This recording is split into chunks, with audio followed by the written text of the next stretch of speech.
Hey guys, True Grit Scott, Bulletproof Saws and BLUESAWS.com. I got the headphone microphone on, so maybe you can hear me, maybe you can't. I got a 660 build that I was been working on for about forever, moving slow, and it went together wonderfully. Started right up when I tested it.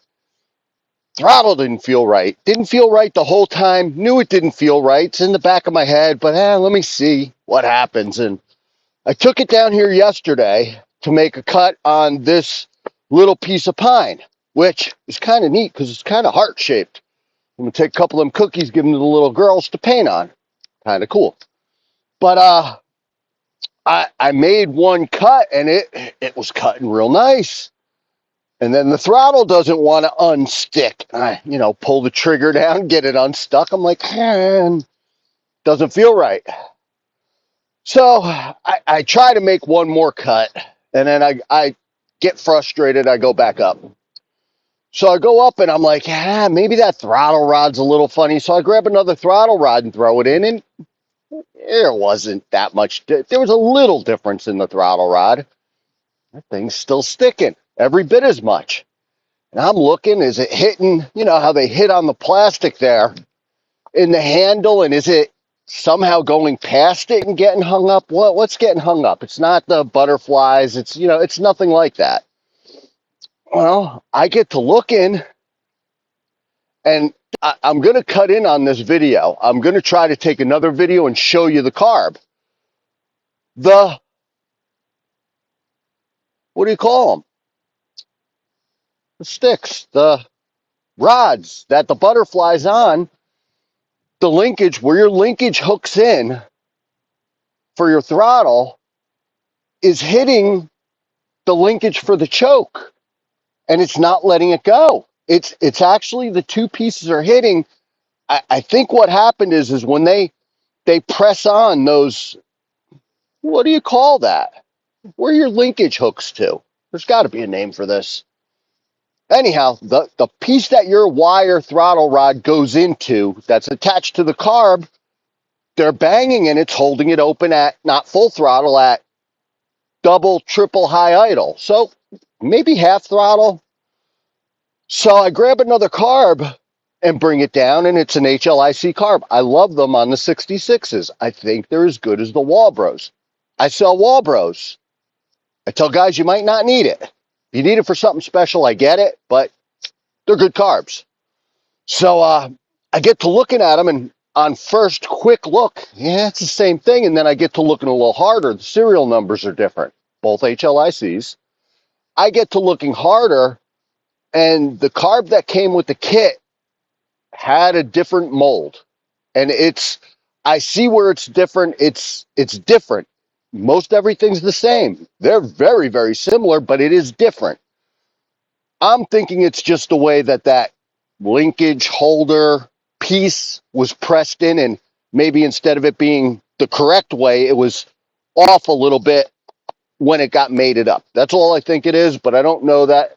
I'll cut in a quick video. Maybe it's not that interesting. Anyhow, I want to run this saw. I know it's a big debate for everyone, whether big bores are better, worse, whatever. If you're running 24-inch bars, a big bore doesn't matter at all. I like big bores on some saws, and I don't like all big bores for milling. I really do. I think we can pull longer bars better with some of the big bores. They just have a little bit of extra, and we've been doing it for years, and I still think the same. So this was actually a beautiful highway Nicosil cylinder, and it was absolutely gorgeous. And I picked through cylinders. Look at a lot of them. And it was gorgeous, and I thought in the two half cuts, crappy cuts I got yesterday, I thought it ran nice. So what I'm going to do is I'm just going to run it real quick in this pine, and then I got a piece of maple that I probably shouldn't be cutting on. I should be milling it, but we're going to cut on it. Piece of hard maple over there that's hard as a rock, just to give it a little bit better. I did tune up the chain. It only has two crappy half cuts in this. I think I completed both the cuts, actually, but it was like going bad for me, and I was cursing and yelling, and not yelling, but I was frustrated as I was doing it. So I'm just going to make a couple cuts, see how it does. I don't know. That's it. This isn't that interesting of a video other than that. The kit went together fantastically. I think I said it in another video. This was the kit that when I took the case halves out, they looked wonderful. No magnesium, or I said aluminum chips in the video. I didn't mean aluminum. I meant magnesium. There was no magnesium chips from the milling out the holes or tapping the holes. It was clean like they washed it. And everything went together absolutely perfect. You know, I modded the muffler. I did, all the bulletproof stuff that we do. This one is not shipping with the steel chain tensioner, which it's got a shim tensioner in it. I'm out of steel tensioners. I actually have everything except the piece that the bar nipple's on, and I don't want to mix and match. You can. I don't like doing it. That's the one piece you can mix and match. Don't mix and match the crown gear. I'm going to tell you that right now. But I'm going to ship that to the fella separately. But I did shim this one because I was making the shims and the bushings videos anyway. So I had it. It's shimmed. That's the way to send it out. Well, it's 15 degrees out right now. I'm cold. Probably tell in the video. And the saw's been sitting out, and I haven't started it since I swapped the carb. I don't think I started it. Did I take it out and start it? I don't think I started it even. So I know I'm going to have tuning to do no matter what. So bear with me, guys. We'll see if I get it started in front of you from cold.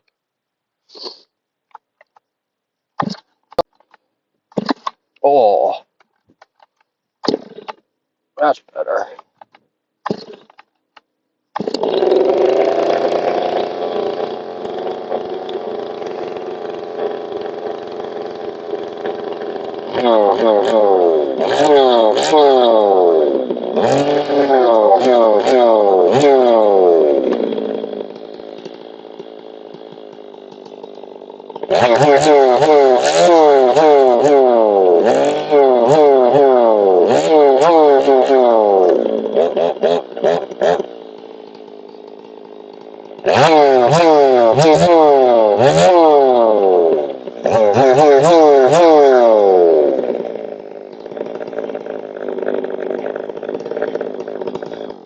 Oh, one other thing I want to tell you guys. I noticed in the videos where I try, and I'm yelling, which I shouldn't be doing because I'm not used to using the headphone in here or the microphone in here.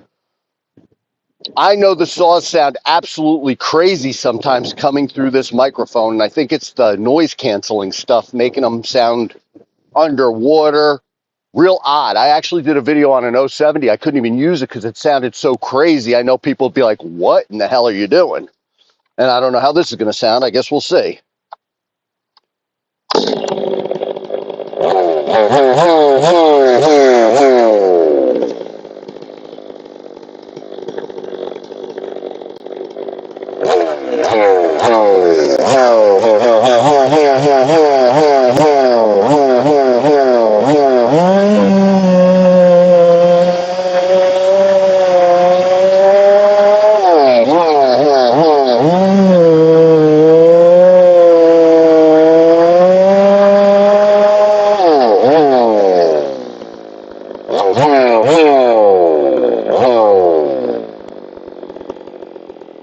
I'm going to pause you guys. We'll move to a bigger piece of wood because that's not that interesting. Not that this is going to be any more interesting. Alrighty, guys. 2 cuts on this.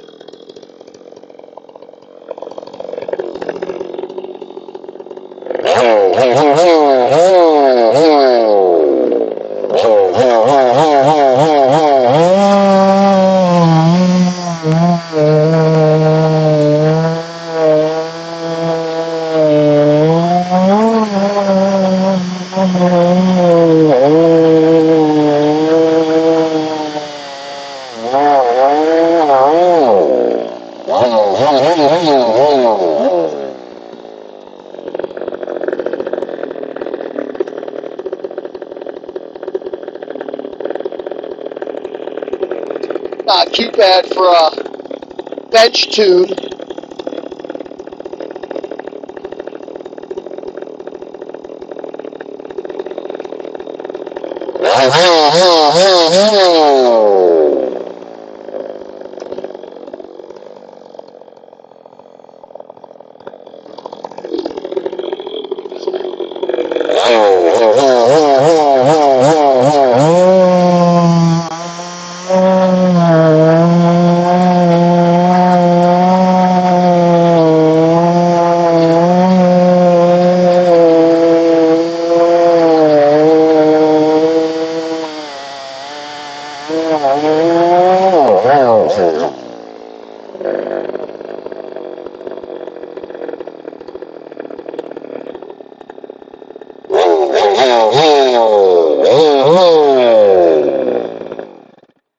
I don't know. Seems decent.